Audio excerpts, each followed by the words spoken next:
एक शब्द है क्रूसेड, हिंदी का शब्द है लड़ाई। उसे आप किसी भी तरीके से इस्तेमाल कर सकते हो। जब किसी का मैच होता है वो भी कहता है युद्ध होने वाला है, the battle between India and Pakistan. तो अगर किसी बंदे ने इसको गलत तरीके से इस शब्द को इस्तेमाल किया है, इसका मतलब ये नहीं है कि फ्यूचर में कोई अच्छा व्यक्ति इस शब्द का इस्तेमाल नहीं कर सकता। क्रूसेड का मतलब है अपने बिलीफ के कारण कुछ अटेम्प्ट करना। क्या अटेम्प्ट करना? कि आत्मिक युद्ध करना। कौन सा आत्मिक युद्ध? बीमारियों के खिलाफ, पाप के खिलाफ, व्यभिचार के खिलाफ, नशों के खिलाफ, अज्ञानता के खिलाफ, अनपढ़ता के खिलाफ, शैतान के खिलाफ, जिनका हेड ऑफिस बाइबल कहती है आसमान में है। और परमेश्वर ने हथियार बताए। कौन से हथियार हैं? कहते हैं इसलिए परमेश्वर के सारे हथियार बांध लो कि तुम बुरे दिनों का सामना कर सको और सब कुछ पूरा करके स्थिर रह सको। अब आगे हथियार लिखे हैं, कहता है सत्य से अपनी कमर को कस लो, धार्मिकता की झिलम पहन लो, पांव में मेल के सुसमाचार की तैयारी के जूते पहन लो, इन सब के साथ विश्वास की ढाल लेकर स्थिर रहो। ये तो हमारे हथियार हैं। अगर ये लड़ाई शारीरिक होती, यीशु मसीह ने शारीरिक लड़ाई करने के लिए कहा होता, तो हम लड़ते शारीरिक लड़ाई। किसी का भय, किसी का डर नहीं है। लोग बोलते हैं किसी के बात का नहीं खाते, कोई प्रॉब्लम नहीं।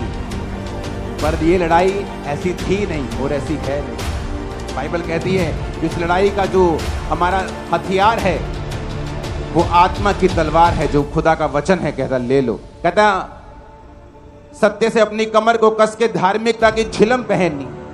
जो झिलम हार्ट को, फेफड़ों को सुरक्षित रखती थी, कहता वो झिलम लोहे की नहीं पहननी, धार्मिकता की पहननी है। जो जूते पहन के लोग लड़ने के लिए जाते थे, कहता तुम्हारे वो जूते नहीं हैं, तुम्हारे पांव में मेल के सुसमाचार की तैयारी के जूते हैं। जो ढाल लोग लेके जाते थे बचने के लिए, कहता वो लकड़ी की, वो लोहे की ढाल, पीतल की नहीं है। कहता वो विश्वास की ढाल है जिसे लेकर तुमको स्थिर रहना। ऊंची आवाज में हालेलुया बोलो एक बार। तो बाइबल कहती तुम्हारा ये युद्ध शारीरिक नहीं। अगर ये बाइबल शारीरिक युद्ध करने को बोलती तो हम करते, किसी का डर भय नहीं। लेकिन बाइबल कहती है, यीशु मसीह ने कहा तुम्हारा ये युद्ध शारीरिक नहीं बल्कि आत्मिक है।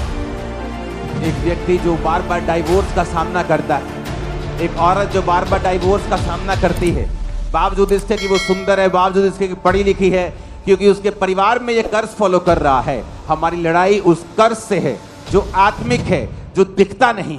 उस गरीबी के श्राप से है कि आप जितने मर्जी इंटेलिजेंट हो, फिर भी वो आपके परिवार को छोड़ के नहीं जाता। जब तक आप उसके खिलाफ युद्ध की घोषणा नहीं करते, जब तक आप तौबा नहीं करते, अंगीकार करने के लिए परमेश्वर के वचनों को मानते नहीं, जब तक आप परमेश्वर में सही नहीं चलते, तब तक आप वो युद्ध नहीं जीतते। इसलिए बाइबल में लिखा है तुम्हारा युद्ध मांस और लहू के साथ नहीं है। कहता हर समय, हर प्रकार से 18 आयत में लिखा, आत्मा में प्रार्थना और विनती करते रहो। यहां भी लड़ाई की बात नहीं हो रही। हमारी लड़ाई आत्मा में है, प्रार्थना करते हुए। इसलिए जागते रहो कि सब पवित्र लोगों के लिए लगातार विनती किया करो। हमें यह समझने की जरूरत है कि शैतान के साथ हमारा युद्ध हमने किस तरह से जीतना है। अगर ये शारीरिक युद्ध होता तो हम तलवारों के साथ भी लड़ते। दुनिया में 400 करोड़ लोग मसीह में हैं। अगर उन्हें युद्ध करना होता तो कब का कर चुके होते। और अगर किसी व्यक्ति ने, किसी क्रिश्चियन ने क्रूसेड नाम के साथ शारीरिक युद्ध किया है तो ये उनकी मिस्टेक है।